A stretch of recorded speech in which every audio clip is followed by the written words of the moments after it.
हरे कृष्णा। तो हिंदी लेवल 2 में आप सबका स्वागत है। हम अभी भगवत गीता के दूसरे अध्याय में पहुंच गए, 10वें अध्याय में पहुंच गए, जिसे आज हम शुरुआत करेंगे। शिल प्रभुपाद की जय। जय। तो 10वां अध्याय शुरू करें उससे पहले हम थोड़ी समीक्षा करेंगे कि हमने 9वें अध्याय में क्या देखा। तो 9वें अध्याय में हमने देखा प्रभुपाद के जीवन से उदाहरण कि महात्मा के गुण और व्यवहार कैसे होते हैं।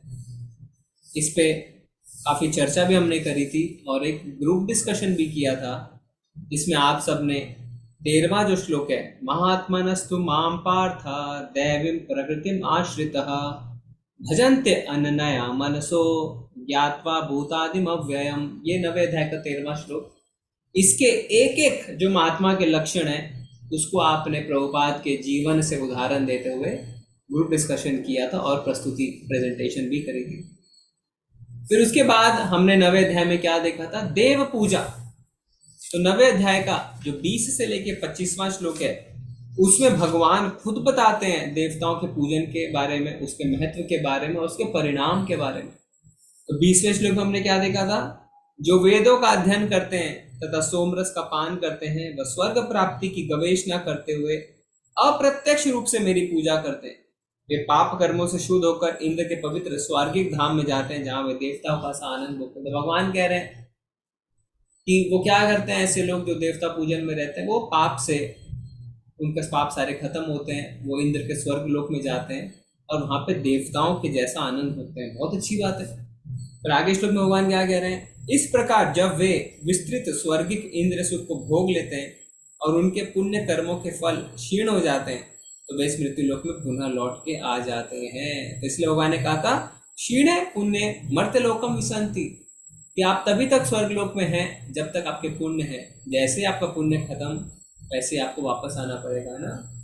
बचपन में हम अलार्म लगाते थे ना, उसकी चाबी घुमाते थे, जैसे चाबी घुमाते थे उल्टा चाबी घूमना शुरू होता था। तो जैसे आप स्वर्ग में पहुंचते हैं उल्टी गिनती शुरू हो जाती है और जब बजा अलार्म आपको बोला जाएगा कि आपके पुण्य खत्म हो चुके हैं भाई साहब, अब आप जा सकते हैं। ठीक है। फिर 22वें श्लोक में भगवान ने क्या कहा था, किंतु जो लोग अनन्य भाव से मेरे दिव्य स्वरूप का ध्यान करते हुए निरंतर मेरी पूजा करते हैं उनकी जो आवश्यकता होती है उन्हें मैं पूरा करता हूँ और जो कुछ उनके पास उसकी रक्षा करता हूँ। तो भगवान कहते हैं योग क्षेमम वहामयम, मैं पर्सनली जो है उनकी रक्षा करता हूँ, जो नहीं है उन्हें प्रोवाइड करता हूँ, है ना। और इसमें हमने अर्जुनाचार्य जी के बारे में थोड़ा सा जाना था कि किस तरीके से उन्होंने कहा अहम, अहम शब्द की आवश्यकता नहीं है, भगवान खुद क्यों करेंगे। और भगवान अपनी लीला उन्हें दिखाते हैं और वास्तव में वो खुद बलराम जी के साथ आते हैं बहुत सारा भोजन लेके। फिर 23वें श्लोक में हमने चर्चा करी, हे कुंती पुत्र, जो लोग अन्य देवताओं के भक्त हैं और उनकी श्रद्धा पूर्वक पूजा करते हैं वास्तव में मेरी पूजा करते हैं, किंतु ये त्रुटिपूर्ण ढंग से करते हैं। ये भगवान के शब्द हैं। भगवान खुद कह रहे हैं कि ठीक है देवी देवताओं की आप पूजा कर रहे हैं, मेरी पूजा कर रहे हैं, पर किस तरीके से कर रहे हैं, त्रुटिपूर्ण ढंग से। और प्रभुपाद ने इसके तात्पर्य में 3 उदाहरण हमें दिए थे। पहला उदाहरण था कि किस तरीके से जल हम टहनियों में डालेंगे तो वो त्रुटिपूर्ण ढंग से हम,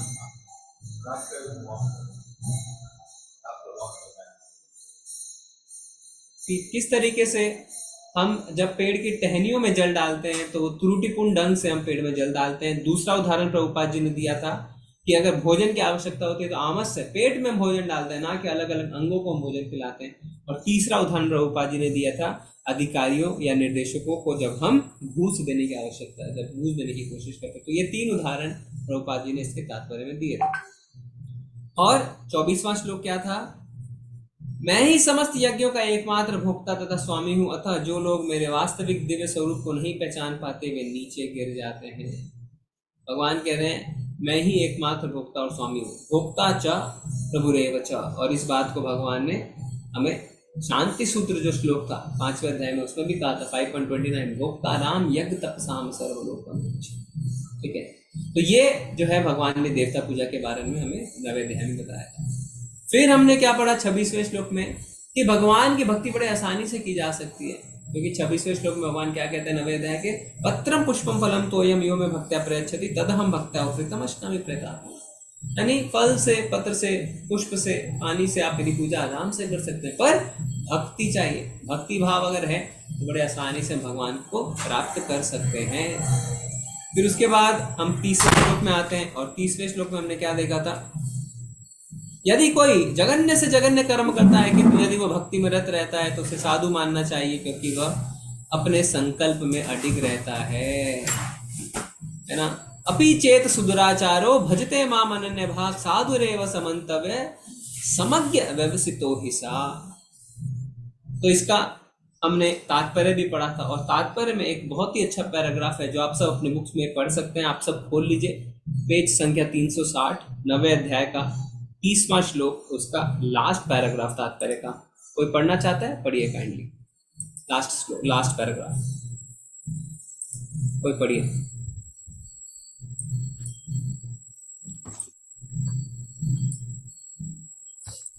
हरे कृष्ण प्रभु जी। अरे प्रभु जी, अनुराग प्रभु पढ़िए। किंतु इसी के साथ यह समझने की भूल नहीं करनी चाहिए कि दिव्य भक्ति करने वाला भक्त सभी प्रकार के निंदनीय कर्म कर सकता है। इस श्लोक में केवल इसका उल्लेख है कि भौतिक संबंधों की प्रबलता के कारण कभी कोई दुर्घटना हो सकती है।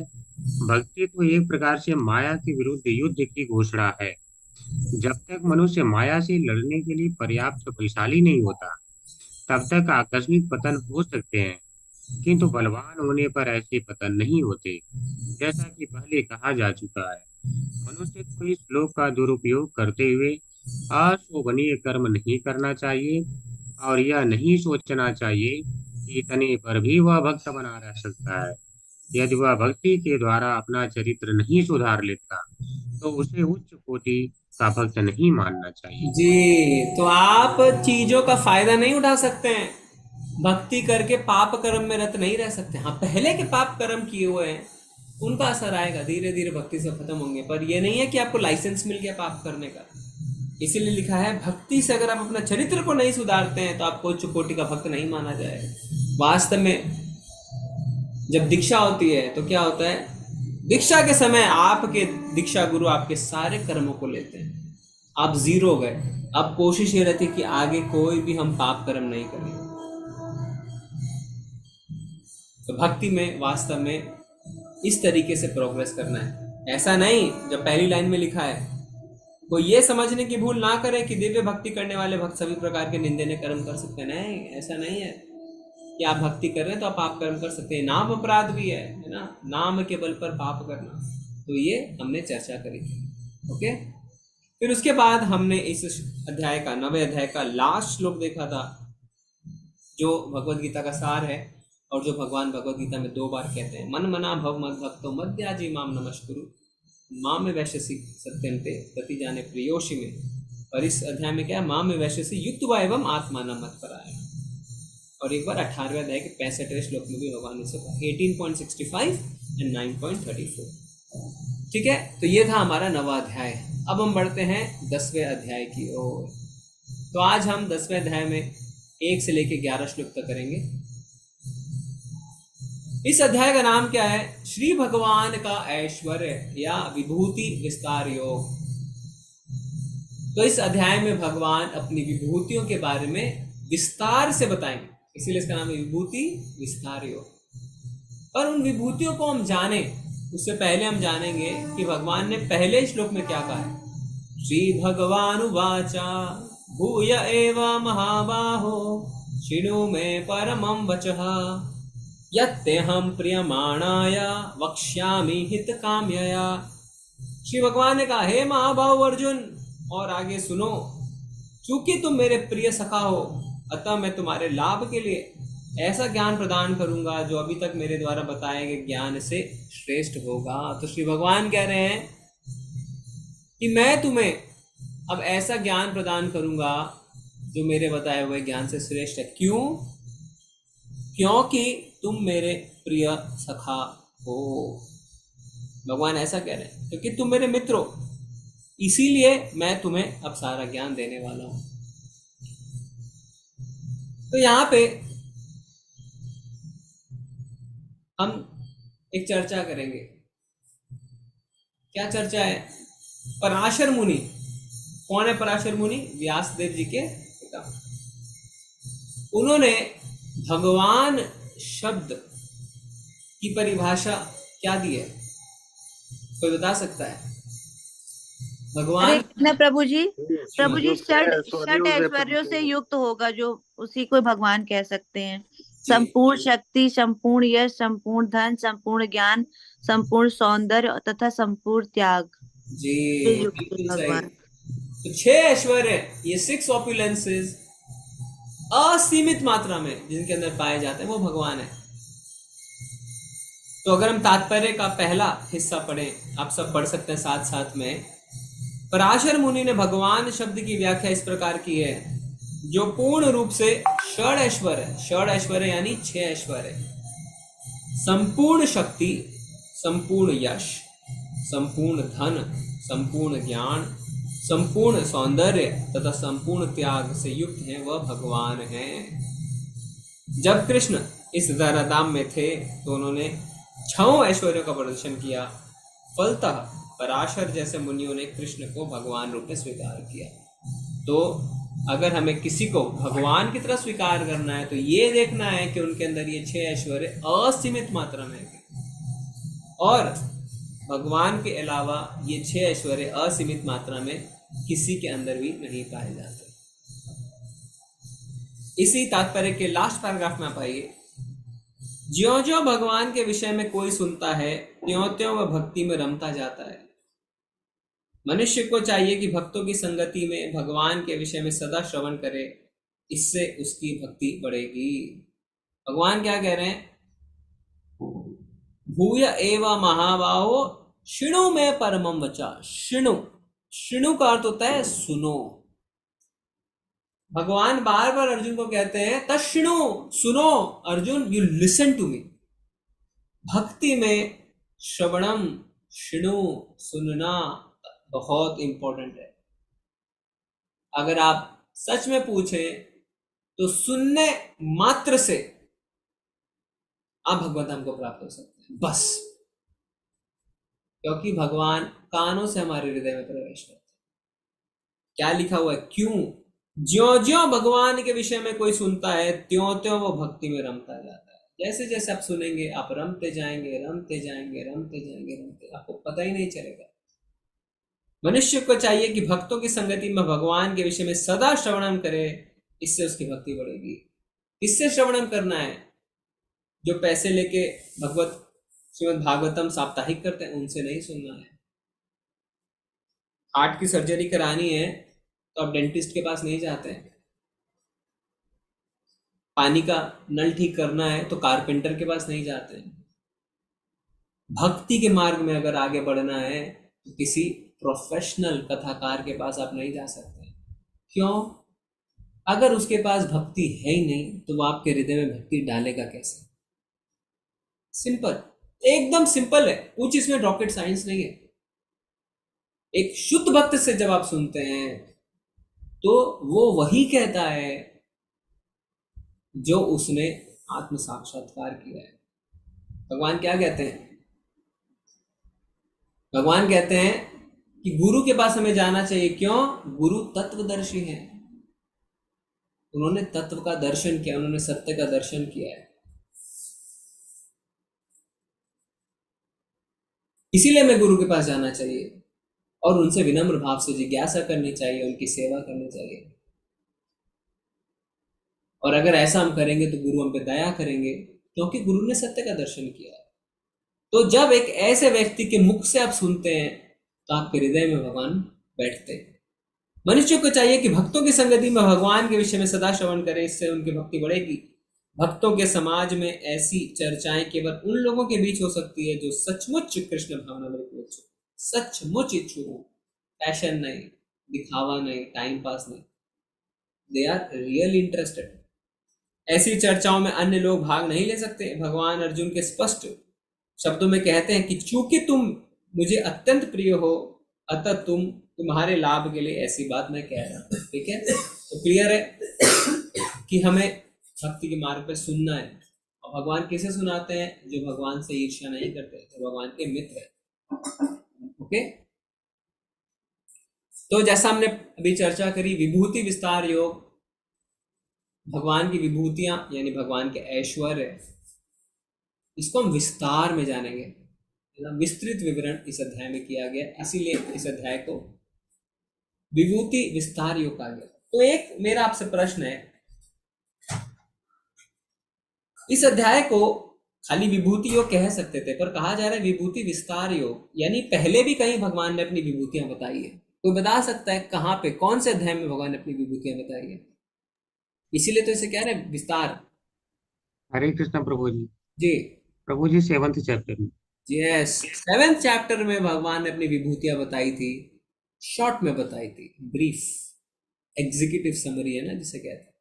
अब भगवान कह रहे हैं विस्तार में सुनना, इसीलिए विस्तार योग इसका नाम, क्योंकि पहले बता चुके हैं 7वें अध्याय में। उस 7वें अध्याय की भी आज हम थोड़ी सी चर्चा करने वाले हैं। जब कृष्ण इस पृथ्वी पर मौजूद थे, उन्होंने सभी 6 ऐश्वर्य प्रदर्शित किए, इसलिए पराशर मुनि जैसे महान संतों ने कृष्ण को भगवान के सर्वोच्च व्यक्तित्व के रूप में स्वीकार किया।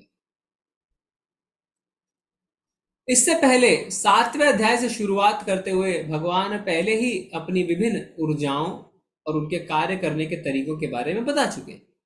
अब इस अध्याय में वे अर्जुन को अपने विशिष्ट ऐश्वर्य की व्याख्या करते हैं। जैसा हमने बताया 7वें अध्याय में भगवान अपने ऐश्वर्य के बारे में पहले बता चुके। तो मेरा आप सबसे प्रश्न है, 7वें अध्याय में जो भगवान ने अपना ऐश्वर्य बताया उसके कोई उदाहरण आप दे सकते हैं? तो आप बताइए, कुछ उदाहरण बताइए। भगवान ने अपनी पराशक्ति अपराशक्ति ये सब बताई उसके अंदर 7वें अध्याय में।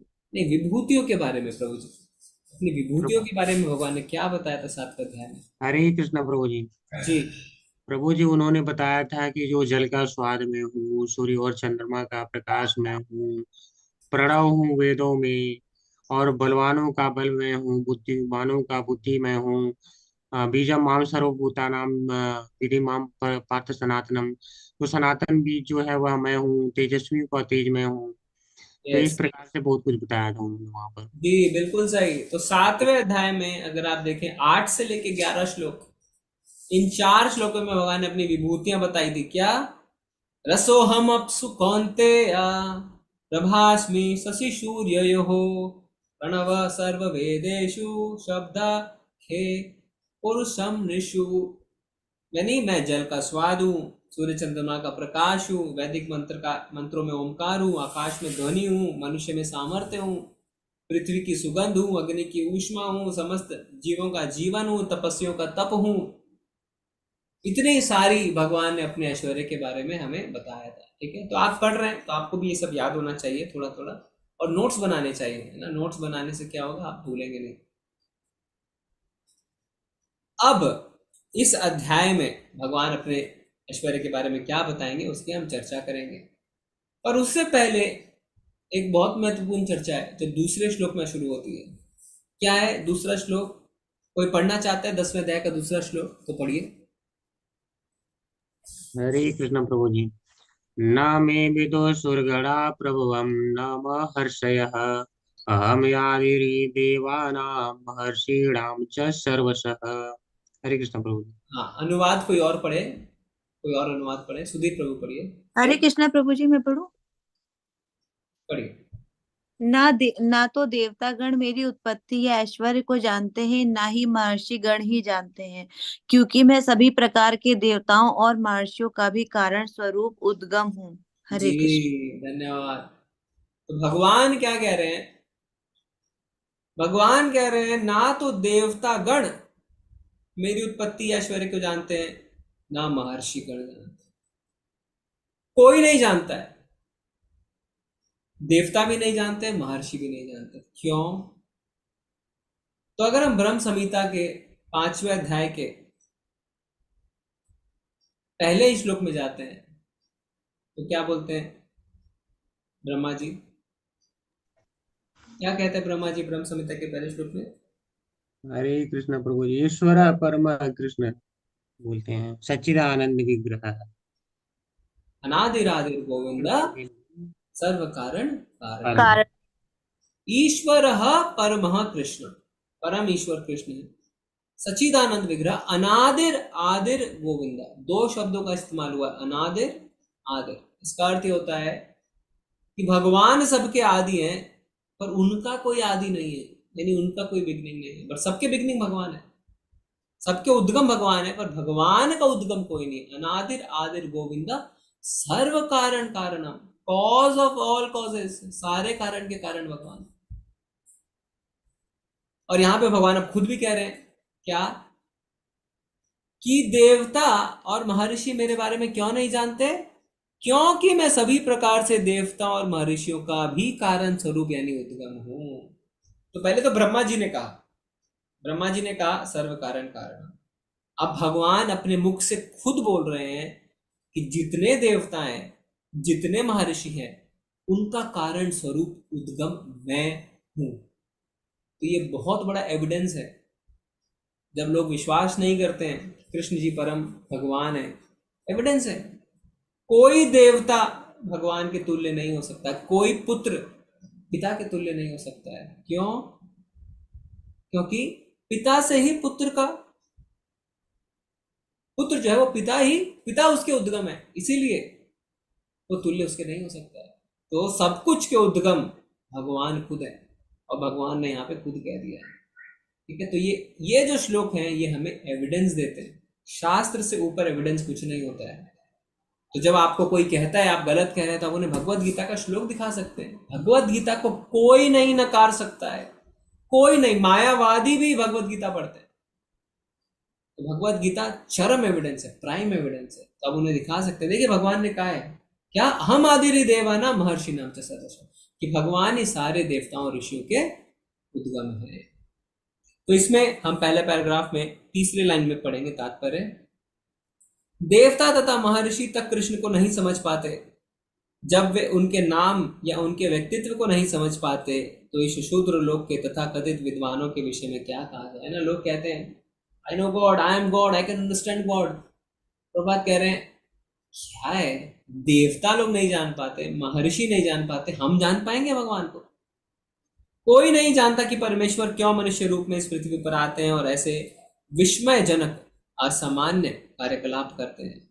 तब तो यह समझ लेना चाहिए कि कृष्ण को जानने के लिए विद्वत्ता आवश्यक नहीं है। बड़े बड़े देवताओं तथा ऋषियों के ने मानसिक चिंतन द्वारा कृष्ण को जानने का प्रयास किया, किंतु जान नहीं पाए।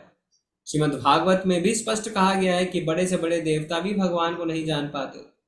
जहां तक उनकी अपूर्ण इंद्रियां पहुंच पाती हैं, वहीं तक वे सोच पाते हैं, और निर्विशेषवाद के ऐसे विपरीत निष्कर्ष को प्राप्त होते हैं जो प्रकृति के तीनों गुणों द्वारा व्यक्त नहीं होता, या कि वे मना चिंतन द्वारा कुछ कल्पना करते हैं, किंतु इस तरह के मूर्खतापूर्ण चिंतन से कृष्ण को नहीं समझा। तो हम अपने कैपेबिलिटी से भगवान को नहीं समझ सकते। क्यों? हमारी इंद्रियां अपूर्ण है, हमारे अंदर 4 दोष पाए जाते हैं। क्या क्या 4 दोष है हमारे अंदर, कोई बता सकता है? मनुष्य के अंदर कौन से 4 दोष पाए जाते हैं? धोखा देना, धोखा खाना, काम क्रोध गलतियां लोभ करना, अपूर्ण काम। इंद्रिय। जी, धोखा देना, धोखा खाना, गलतियां करना, अपूर्ण इंद्रियां। मैं जहां बैठा हूं दीवार के उस पार क्या हो रहा है मैं ये भी नहीं देख सकता, मैं भगवान को जानने चला, इम्पॉसिबल। भक्ति रस अमृत सिंधु में कहा भी गया है हमारी इंद्रियां जो है वो भगवान को नहीं समझ सकती है। भगवान की कृपा से जब हम अपनी जीभ से भगवान का नाम लेते हैं, जब हम अपनी जीभ से भगवान का प्रसाद खाते हैं, तब भगवान कृपा करते हैं और हम भगवान का नाम ले पाते हैं। नहीं तो हम भगवान का नाम लेने लायक भी नहीं है, हमारी इतनी अपूर्ण इंद्रिय, तो हम भगवान को नहीं समझ सकते। देवता भी नहीं समझ सकते, महर्षि भी नहीं समझ सकते। ठीक है, हालांकि वे देवता भी नहीं जानते हैं, यहाँ तक कि महान ऋषि भी वे आपके घर पर जा सकते हैं। अजीतो जीतो असी, हालांकि वे अजय हैं यदि आप इस प्रक्रिया को अपनाते हैं, क्योंकि मानव समाज में हमसे महान व्यक्तित्व देवता सुरगण वह नहीं जान सकते। प्रभुपाद जी कह रहे हैं तो अगर देवतागण महर्षि जो हमसे इतने महान है वो ही नहीं जान सकते, तो हम लोग कहाँ से जानेंगे? यहाँ भगवान अप्रत्यक्ष रूप से कहते हैं यदि कोई परम सत्य को जानता है, यहाँ मैं भगवान के रूप में उपस्थित हूँ, मैं सर्वोच्च हूँ, किसी को यह जानना चाहिए। हम वास्तव में कृष्ण को समझ सकते हैं जो शाश्वत आनंद और ज्ञान से भरे हुए हैं ना। सच्चिदानंद, सच्चिदानंद का अर्थ यही होता है। सत्य मतलब शाश्वत, चित्त मतलब आनंद, सॉरी सच्चित मतलब ज्ञान और आनंद। केवल भगवत गीता और श्रीमद् भागवतम में उनके शब्दों का अध्ययन करके। तो पर हम कैसे जान सकते हैं भगवान को? मानसिक चिंतन से नहीं जान सकते हैं, मन घड़न कल्पनाएं करके नहीं जान सकते हैं। कैसे जान सकते हैं? भक्ति द्वारा। हाँ, भक्त्या माम अभिजानाति, भगवान कहते हैं भक्ति द्वारा मुझे जान सकते हैं। और भक्ति की शुरुआत कैसे होती है? श्रवणम कीर्तनम स्मरणम विष्णु, श्रवणम सुनने से। तो जब हम श्रीमद् भगवत गीता श्रीमद् भागवतम को एक भक्त के मुख से सुनते हैं, जब प्रभुपाद उनके तात्पर्य को पढ़ते हैं, प्रभुपाद के तात्पर्य को पढ़ना भी श्रवण में, और उनके तात्पर्य को पढ़ के आप देखिए कितनी जिंदगी बदल गई है। इसीलिए पढ़ना बहुत आवश्यक है प्रभुपाद के तात्पर्य के साथ। हाँ, अब हम आगे बढ़ेंगे और चौथे और पांचवें श्लोक में आएंगे। अब जो कृष्ण भावनामृत में आगे बढ़ना चाहता है, तो आप सब चाहते हैं कृष्ण भावनामृत में आगे बढ़ना? प्रभु जी। हाँ, तो क्या लिखा हुआ उसके लिए? जो कृष्ण भावनामृत में आगे बढ़ना चाहता है उसके लिए कृष्ण इन सभी गुणों का निर्माण करते हैं, लेकिन व्यक्ति स्वयं उन्हें भीतर से विकसित करता है।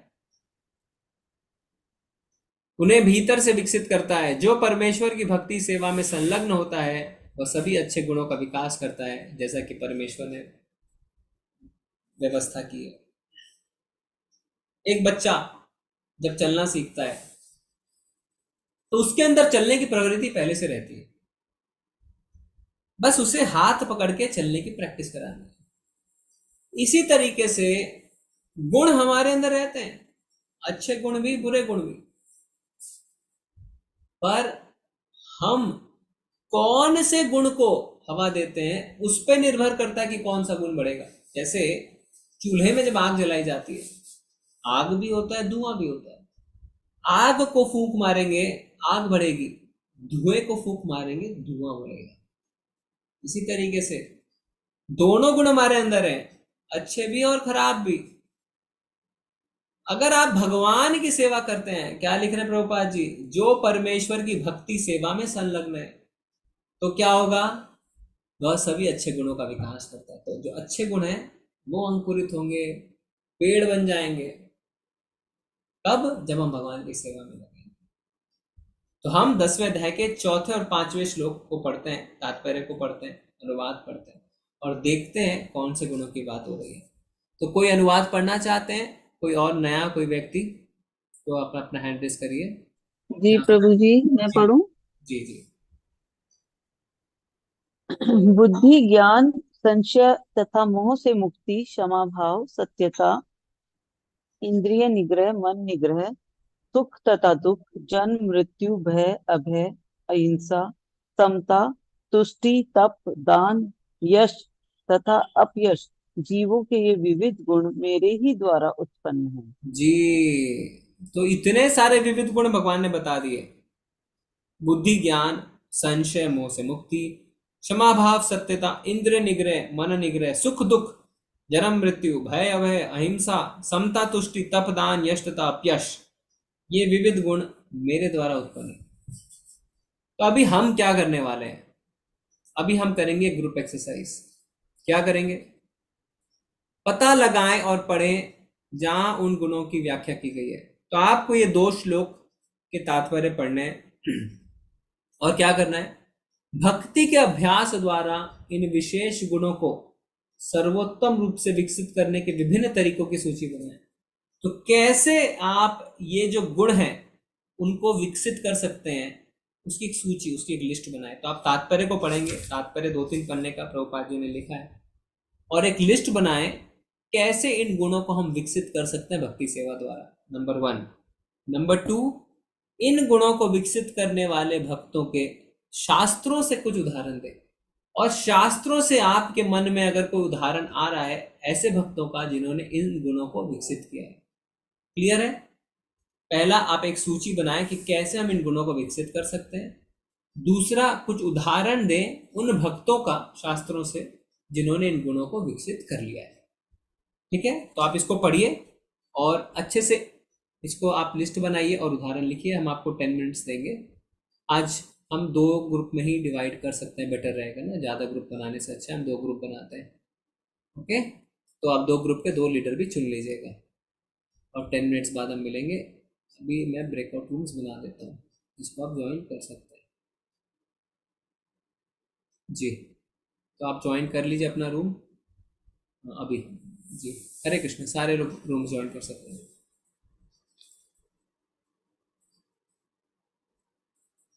हरे कृष्ण।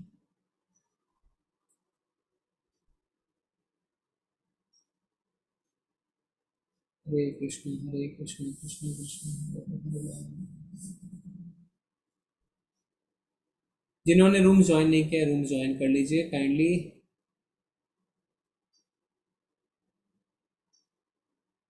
मनीषा माता जी, नेहा माता जी, रानी माता जी और मिला माता जी रूम ज्वाइन कर लीजिए अपने अपने।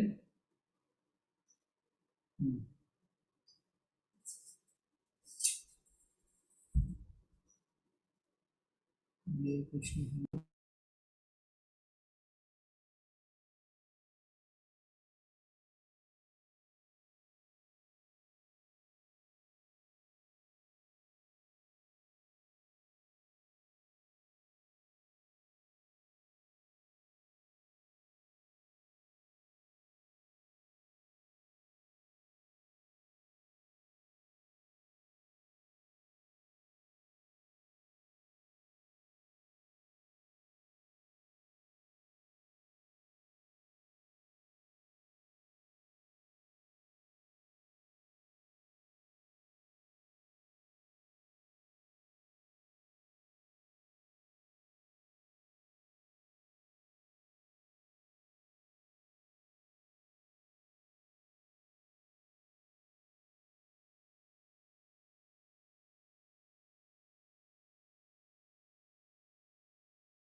हरे कृष्णा।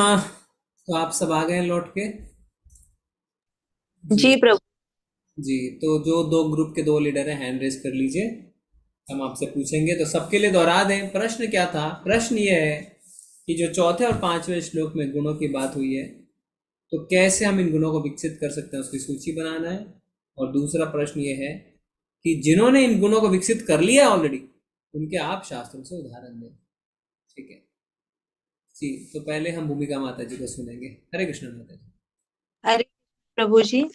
प्रभु जी, पहला तो ये सारे पॉइंट, ये जो गुण के बारे में बताया है कि भगवान ने मेरे द्वारा ही उत्पन्न हुए हैं, तो इसका एक लाइन में आंसर हम ये दे सकते हैं कि अगर हमने वैष्णव का संग किया है, जैसा कि आपने बताया, साधु, शास्त्र और गुरु, अगर हमारे जीवन में ये तीनों हैं, तभी हम अपने अंदर भक्ति को डेवलप कर पाएंगे। और भक्ति को डेवलप कर पाएंगे तभी हमारे अंदर वो ज्ञान आएगा कि हम आत्मा हैं, हम शरीर नहीं हैं। और फिर हम अपने आप को कृष्ण भावना भावित कर सकते हैं। और बुद्धि को जो हम लोग को यूनिवर्सिटी या कॉलेज में ज्ञान मिलता है, वो हमें सिर्फ बहुत आधुनिक शिक्षा मिल रही है।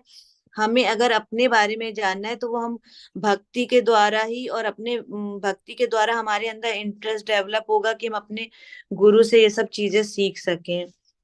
फिर ये था कि अगर हमारे अंदर बुद्धि कैसे अच्छी आएगी कि हम इस तरह से अपने आप को बढ़ाएं इन सब कार्यों में। तो मुझे तो पर्सनली ये लगता है कि अगर हम प्रभुपाद जी की किताबें ही पढ़ने शुरू कर दें, तो हमारे अंदर भक्ति अपने आप आ जाएगी और अच्छी सद्बुद्धि आ जाएगी। जो पहला पॉइंट है कि बुद्धि को कैसे करा जाए, तो बुद्धि हमारे अंदर तो किताबें पढ़ पढ़ के ही डेवलप हो जाएगी। और जैसे कि गीता में भगवान जी ने कहा भी हुआ है कि अगर आप जो ज्ञान जो ज्ञानी होते हैं महात्मा लोग, वो चांडाल हो चाहे कुत्ता हो चाहे पशु हो, सबको एक नजर से देखते हैं। तो अगर हम धीरे धीरे, अगर वो हमारे अंदर वो गुण तभी डेवलप हो सकते हैं अगर भक्ति बढ़ते हैं, भक्ति के लेवल तक बढ़ेंगे। और जैसा कि हमारे सुधीर प्रभु जी ने बताया कि हमें ABCD को नहीं भूलना चाहिए। Association, B for books, C for chanting और D फॉर डिवोशनल सर्विस। अगर हम ये सब कर रहे हैं तो भक्ति द्वारा हम अपने अंदर ये सारे गुण ला सकते हैं। और यही जो इसमें बताया है कि क्षमा, कि जब हमें ये ना कि अगर हम हमारे अंदर भक्ति आएगी जब वैष्णवों का संग करके, तो हम धीरे धीरे से मोह से मुक्त हो जाएंगे। हम उनको देखेंगे कि वो कैसे कोई गलत काम भी करता है पर कभी किसी के ऊपर वो शाउट नहीं करते हैं, वो कितने विनम्र रहते हैं, वो क्षमा करना जानते हैं। तो हमें कुल मिला के अगर हम वैष्णव का संग करेंगे तो सारे, हमें क्षमा का भी अभ्यास हो जाएगा कि वो छोटे बड़ों के साथ एक जैसे रहते हैं। वो ये नहीं देखते कौन पढ़ा लिखा है या कौन किस जाति धर्म का है। और फिर हम सत्य बोलना, अभी तक तो सबने यही सुना सुना रखा है कि सत्य वो बोलो जो लोगों को प्रिय हो, लेकिन इसमें लिखा है कि सत्य कभी कभी अप्रिय भी हो सकता है, किंतु सत्य कहने में संकोच नहीं करना चाहिए। क्योंकि अगर हम किसी को सत्य ही बताएंगे तभी शायद वो आगे कुछ अच्छा कर सके। और फिर ये है कि हमें इंद्रियों को व्यर्थ के विषय भोग में नहीं लगाना चाहिए। हमें अपनी पांचों इंद्रियों से भगवान की सेवा में लगाना चाहिए। और जब हम भक्ति करेंगे ना, तो फिर हमें लगेगा कि हमें अपनी आंखों से हम भगवान के दर्शन कर रहे हैं, हम अपने जीभ से भगवान का प्रसादम ग्रहण कर रहे हैं, और हम अपने कानों से भगवान का कीर्तन सुन रहे हैं, और अपनी त्वचा से भगवान को स्पर्श कर रहे हैं। और अपनी पांचवी इंद्री कौन सी थी, इस तरह हम अपनी पांचों इंद्रियों को भक्ति द्वारा भगवान में लगा देंगे, तो हमारी इंद्रिय विषय भोग में नहीं लगेंगी और भगवान की तरफ लगेंगी, तो हम कृष्ण भावना भावित हो जाएंगे। और जब हम भगवत गीता का अध्ययन करना शुरू कर देंगे तो हमें जन्म मृत्यु के संबंध में भी पता चल जाएगा कि इस भौतिक जगत में शरीर धारण करते हैं तो हमें हमेशा भय रहता है कि हाँ, अरे अरे हमें कुछ हो जाएगा, हम मर ना जाए, हमें कोई चोट ना पहुंच जाए। लेकिन कृष्ण भावना भावित में रहने वाला व्यक्ति कभी भयभीत नहीं होता है। वह अपने कर्मों के द्वारा भगवत धाम को वापस जाने के लिए आश्वस्त रहता है। तो भक्ति द्वारा हम जन्म मृत्यु के डर से, भय से दूर हो जाएंगे। फिर हम अहिंसा भी, जब हम भक्ति करने लगेंगे, फिर हम सबको समान भाव से देखने लगेंगे, तो हमारे अंदर धीरे धीरे हम फिर किसी को कष्ट नहीं पहुंचाएंगे, ना अपने मतलब अपनी वाणी द्वारा भी कष्ट पहुंचाना भी एक बहुत बड़ा वो होता है। फिर हम धीरे धीरे अहिंसा के मार्ग पे चलने लगेंगे। हम कभी किसी को कोई दुख दुख नहीं देंगे, ना किसी के साथ हिंसा करेंगे। फिर एक पॉइंट था कि समता से राग द्वेष की मुक्ति, समता वर्ड जो यूज किया गया था। तो इस भौतिक जगत को राग द्वेष से रहित होकर स्वीकार करना चाहिए, जो कुछ कृष्ण भावना मत को संपन्न करने में अनुकूल हो, हमें उसे ग्रहण करना चाहिए, और जो प्रतिकूल हो उसे त्याग देना चाहिए। जब हम भक्ति करेंगे तो बहुत से लोग हमसे कहेंगे कि जैसा आपने ही बताया है कि अरे यार क्या तुम पूजा पाठ में लगे रहते हो, आओ चलो डिस्को चलते हैं, बाहर चलते हैं। लेकिन हमें पता होगा तब, ये अगर हम भक्ति करने लगेंगे फिर धीरे धीरे हमारे अंदर ये डेवलप हो जाएगा कि नहीं, वो चीज हमारे कृष्ण भावना मत के प्रतिकूल है। तो हम क्या करेंगे, उसकी जगह छोड़ के हम भक्तों का संग करेंगे, तो जिससे कि हमारी कृष्ण भावना मत में हम लोग आगे बढ़ सकते हैं, तरक्की कर सकते हैं। प्रभु जी, इतने पॉइंट्स हो पाए इतने लिए, बाकी मैं क्षमा जी चाहती जी माता जी, और कुछ आप उदाहरण बताना चाहेंगे शास्त्रों से जिन्होंने ये गुण को डेवलप कर लिया है? प्रभु जी, मुझे तो लगता है कि प्रभुपाद जी जो हैं उन्होंने भी ये गुण डेवलप कर लिए थे, या उनके गुरु, कल आपने हम लोग को जो पढ़ा रहे हैं कृष्ण लीला अमृत, उनके गुरु थे भक्ति सिद्धांत सरस्वती ठाकुर, उनके भी पिता भक्ति विनोद ठाकुर। तो तो वो सब हैं जिन्होंने अपने अंदर ये गुण डेवलप कर लिए थे। जी नारद जी सबसे बड़े उदाहरण हैं जिन्होंने अपने अंदर ये गुण डेवलप करे हैं। जी जी जी, ठीक है, धन्यवाद माता जी, आपने बहुत ही विस्तार में अच्छी तरह बताया। अब हम अनुराग प्रभु को सुनेंगे। हरे प्रभु कृष्ण। जी, प्रभु जी, इस उदाहरण में हम वो छठ गोस्वामी जो हैं उनका भी उदाहरण दे सकते हैं। जी बिल्कुल सही। किशोरदास बाबा हैं। जी जी जी जी जी जी, बिल्कुल सही, षड गोस्वामी का भी उदाहरण दे सकते हैं। बिल्कुल सही कहा माता जी, धन्यवाद माता जी। हाँ, अनुराग प्रभु, हरे कृष्ण। हरे कृष्णा प्रभु जी। जी, संक्षेप में रखिएगा प्रभु जी। ठीक है प्रभु जी, ठीक है। हम्म, हमारा पहला प्रश्न, भक्त के अभ्यास द्वारा इन विशेष गुणों को सर्वोत्तम रूप से विकसित करने के विभिन्न तरीकों की सूची बनाएं। तो जब हम भक्ति का अभ्यास करेंगे तो ये गुण मतलब बहुत अच्छी तरीके से हमारे अंदर कैसे आ सकते हैं। ऐसे जो सामान्य लोग जो पढ़ाई कराते हैं, जो भौतिक ज्ञान देते हैं, वो भी कहते हैं कि हम बुद्धि दे रहे हैं, ज्ञान दे रहे हैं, आप अपने जीवन में सफल रहेंगे, संशय मोह से मुक्त रहेंगे, क्षमा कर देना चाहिए, भी बताते हैं। जितने यहाँ पर गुण की व्याख्या की गई है, यह सामान्य जो विद्यालय में या महाविद्यालय में जहाँ भी शिक्षा दी जाती है वो बताया जाता है। लेकिन जब तक जो है भक्ति नहीं आती है, जब तक शास्त्र के द्वारा जो है ज्ञान वास्तव में नहीं दिया जाता है, तब तक यह जो है पूर्ण नहीं हो पाते हैं। इसका मैं एक छोटा सा उदाहरण दे देता हूँ। अगर व्यक्ति जो है बहुत ज्यादा पढ़ लिख लेता है, तो भी उसके जीवन में एक छोटी सी समस्या आने के बाद भी वह जाकर के फांसी लगा लेता है, किसी अन्य विधि के द्वारा आत्महत्या कर लेता है, दूसरों को जाकर मार देता है। तो यह बताते हैं कि उनका यह जो ज्ञान है वह पूर्ण नहीं है, वह बुद्धि पूर्ण नहीं। तो अगर उन्हें पूर्ण करना है, उन्हें वास्तव में ज्ञान देना होगा। केवल शारीरिक यानी जो भौतिक संपन्नता के लिए ज्ञान दिए जाते हैं, वह कभी भी व्यक्ति को पूर्ण नहीं बना सकते। और पूर्ण वह कैसे हो सकता है, क्यों? क्योंकि यह शरीर जो है, हम कह सकते हैं कि दो परा और अपरा दो चीजों से मिलकर इसे बना हुआ माना जा सकता है। तो यह जब हम मानते हैं, तो हम यहाँ पर जो परा प्रकृति है उसके बारे में, जो कि आत्मा है, उसके बारे में हम ध्यान नहीं देते हैं। अर्थात जो आधुनिक शिक्षा वह ध्यान नहीं दे पाती है, तो वह ध्यान देता है हमारा अध्यात्म।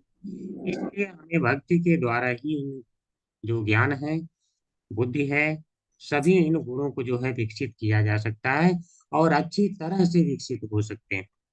जैसे अगर इसमें हम किसी को उदाहरण स्वरूप ले लें कि यश तथा अपयश, केवल संक्षेप में बताना है इसलिए मैं कम ले रहा हूँ प्रभु जी।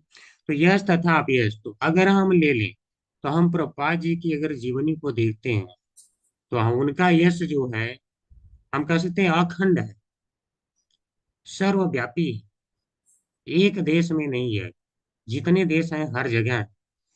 तो जब भी हम उसमें आध्यात्म लाते हैं, तब जाकर के हर एक गुण पूर्णता को प्राप्त हो पाता है, बिना इसके नहीं हो पाता। अतः भक्ति के द्वारा ही, अभ्यास के द्वारा ही हमारे जो सद गोस्वामी है उदाहरण है। जैसे सद गोस्वामी में क्या श्री उपदेशामृत में कहा भी गया है कि वाचो वेगम मनसः क्रोध वेगम जिह्वा वेगम उदरो उपस्थ वेगम एतान वेगान यो विषयेत धीर सर्वाम अपनी माम प्रतिम स शिष्यात्। तो जब इन सभी वेगों को, यानी जो वाणी के वेग होते हैं, चाहे मन के, चाहे क्रोध के वेग होते हैं, जिह्वा के वेग होते हैं, उदर और उपस्थ के वेग होते हैं, इन सभी वेगों को शांत करना, कंट्रोल में करना, वह अध्यात्म सिखाता है।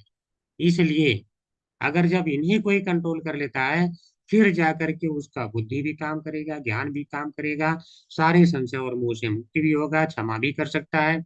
जैसे क्षमा के लिए जो है बोला भी गया है कि तृणादपि सुने चैना तरोरपि सही सुनाम अमानि न मान देय कीर्तनीय सदा सदा हरि। तो तब जाकर के वास्तव में जब ये गुण लाएगा, तृणादपि सुने चैना बनना सीखेंगे, तरोरपि सही सुनाम बनना सीखेंगे, तब जाकर के वास्तव में क्षमाशीलता का भाव आ पाएगा। यानी अगर इन गुणों की पूर्णता को पाना है तो वह है भक्ति। हम आते हैं प्रभु जी अब दूसरे गुण प्रश्न पर। तो इन गुणों को विकसित करने वाले भक्तों के शास्त्रों से कुछ उदाहरण भी पहचान करें। तो हम यहाँ पर एक गुण देखे थे, गुण में हमने देखा था जो दान। तो वास्तव में जो दान होता है उसको कैसे करना चाहिए, आय का वितरण कैसे करना चाहिए। तो हम रूप गोस्वामी जी जो हमारे उदाहरण है सद गोस्वामी जी, वो सर्वोत्तम उदाहरण है। उन्होंने आय का अपने 50% जो है भगवान के कृष्ण भावनामृत में लगाया, और जो 50% बचा उसमें से 25% इमरजेंसी के लिए और 25% जो है अपने रिश्तेदारों या सगे संबंधियों में वितरित किया था। तो ये है प्रभु जी उदाहरण।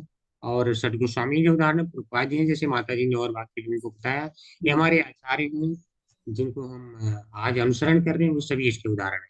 हरे कृष्णा प्रभु जी। धन्यवाद प्रभु, बहुत ही सुंदर तरीके से आप दोनों ने बताया और वो गुण हमने देखे।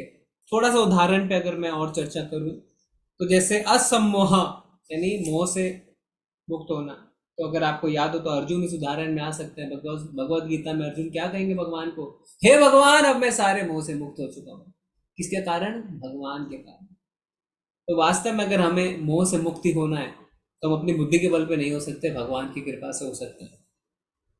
क्षमा, क्षमा का बहुत उदाहरण है। अमरीश महाराज का कितना बड़ा उदाहरण है। दुर्वासा मुनि उन्हें मारने चल दिए थे, राक्षस भी अपने रोम से उत्पन्न कर दिया था, और फिर जब सुदर्शन उनके पीछे रखता है और उनके शरण में आके गिरते हैं, क्षमा कर देते हैं, तुरंत क्षमा कर देते हैं। अर्जुन इतना कुछ सहा, इतना कुछ सहा, पर युद्ध में खड़े होकर क्या बोलते हैं, मैं अपने सगे संबंधियों को भगवान नहीं मानना चाहता, मुझे इन पे दया आ रही, क्षमा कर देते है ना। प्रहलाद महाराज कितनी ही यातनाएं सही, पर जब भगवान नरसिंह देव प्रकट होते हैं तो क्या कहते हैं, मेरे पिताजी को क्षमा कर दीजिए। ठीक है। और क्या उदाहरण हम देख सकते हैं, विभीषण और मीराबाई का उदाहरण देख सकते हैं, किसमें भय, वास्तव में भक्ति से अभय हो जाता है। विभीषण लंका में रह के रावण के साथ और भगवान की भक्ति कर रहे हैं, अभयम। मीरा माँ इतने कष्ट से, पर अभयम, हमेशा भगवान की भक्ति में लगे रहे बिना भय के।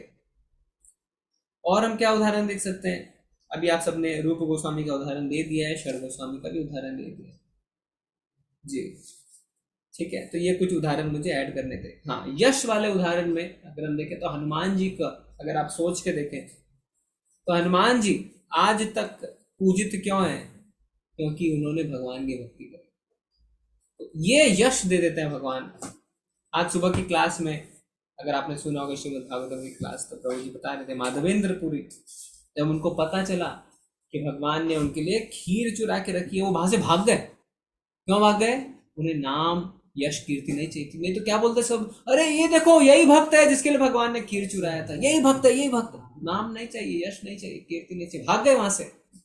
जगन्नाथपुरी गए, वहां पे उन्हें भगवान ने पकड़ लिया, क्योंकि भगवान क्या चाहते हैं, जैसे भक्त मेरा यश गान करते हैं, मैं भी अपने भक्तों का यश गान।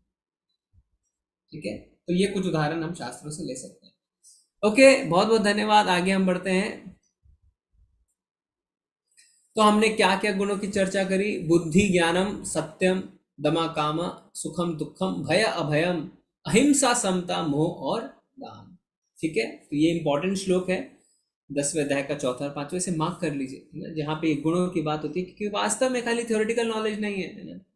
ऐसा नहीं कि क्वेश्चन आ गया right right what all characteristic you should have, what all गुना यू शुड डेवलप, 2 मार्क्स मिल गए। नहीं, ये हमें अपने जीवन में लागू करना है, उतारना है अपने जीवन में। ओके, अब हम आते हैं 8 से लेके 11 श्लोक जो है। 8 से लेके 11 जो श्लोक है इस अध्याय का, उसे कहा जाता है चतुर्श्लोकी गीता। चतुर्श्लोकी गीता का अर्थ होता है ऐसे 4 श्लोक जिसमें पूरा गीता समाई हुई है। ठीक है, तो ये 4 श्लोक क्या है हम पढ़ेंगे। तो पहले हम आते हैं 8वें श्लोक में।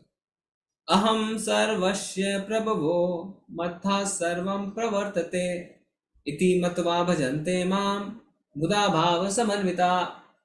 इस श्लोक में भगवान अपने बारे में बताते हैं। क्या?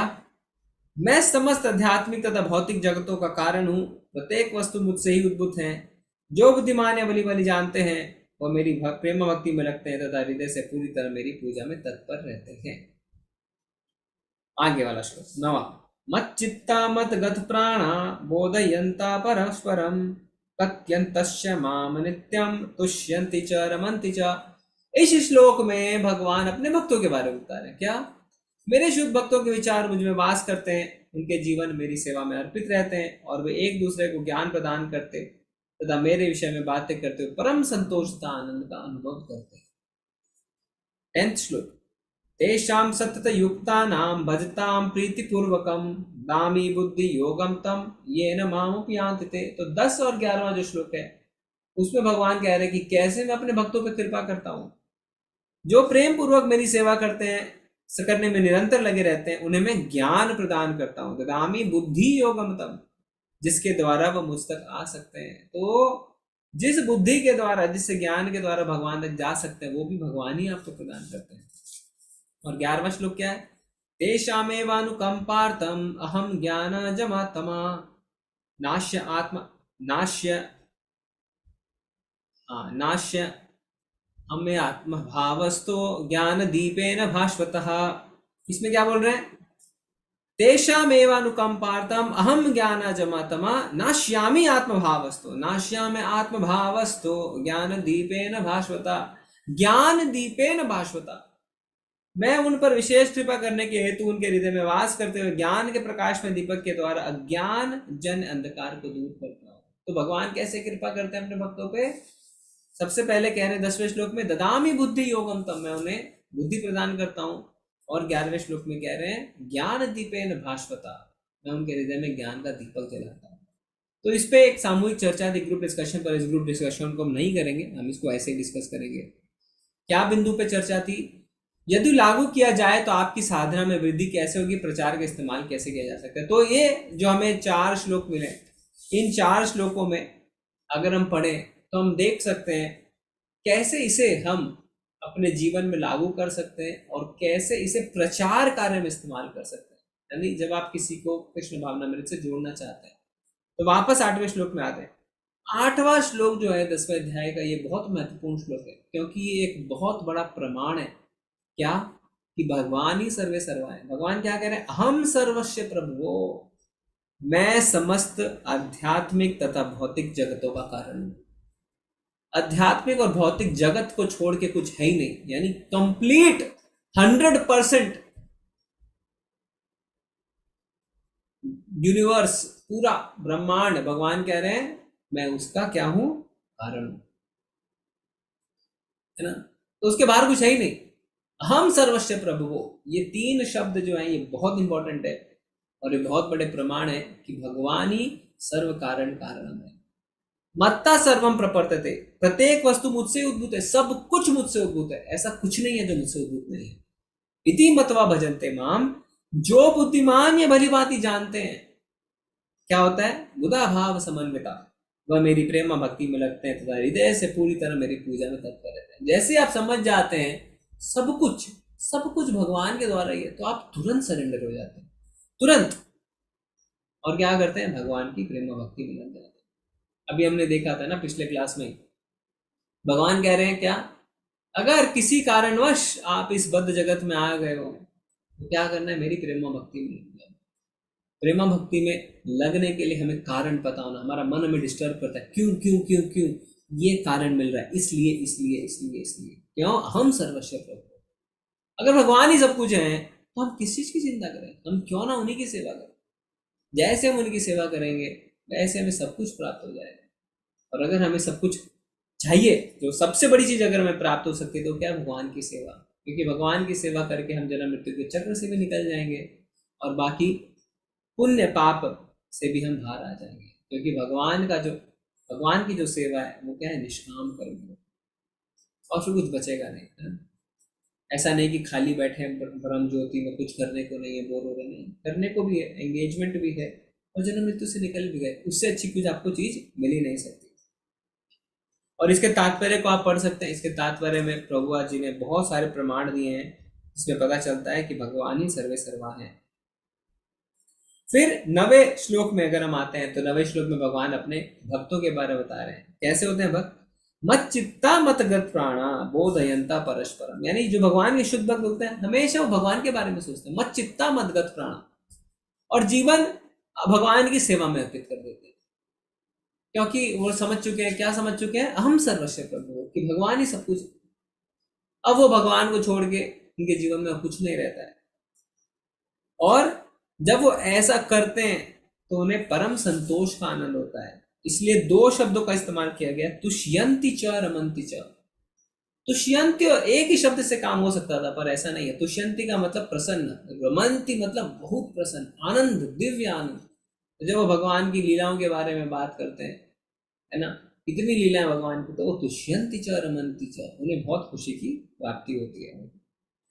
और फिर भगवान कह रहे हैं, मैं अपने भक्तों पे कृपा करता हूं, कैसे, उन्हें बुद्धि प्रदान करता हूं। कई लोग कहते हैं हम तो शास्त्र नहीं पढ़ रहे हैं, हम तो सिर्फ भगवान की सेवा कर रहे हैं, देखो हम भगवान के लिए भोग बना रहे हैं, मंदिर की सफाई कर रहे हैं, बर्तन मांज रहे हैं, कैसे हमें ज्ञान प्राप्त होगा।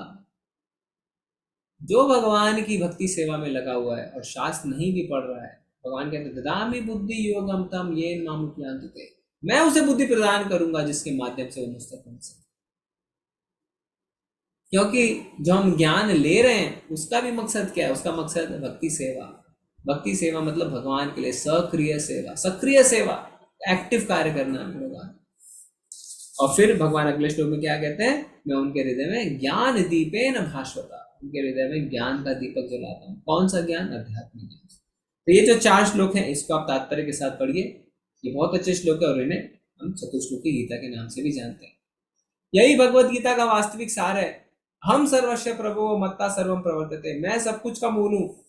जो इसे समझता है भजते, तो बस भजन किसके लिए, जब हम कहते हैं भजते माम अनन्य भाग, किसके लिए भजन है, जो हम सर्वस्व प्रभु है।